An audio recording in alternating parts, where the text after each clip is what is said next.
Katulad nga ng sinabi ko mga kakusina ay nagke-crave tayong kumain ng adobong pusit.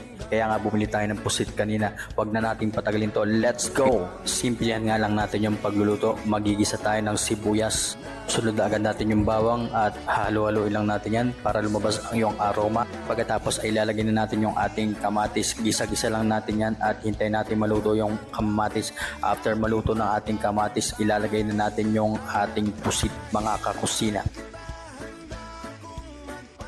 Maglalagay na rin tayo ng fish sauce. Siyempre, igisa natin yung ating pusit sa fish sauce. Make sure na konti lang yung ating fish sauce mga kakusina.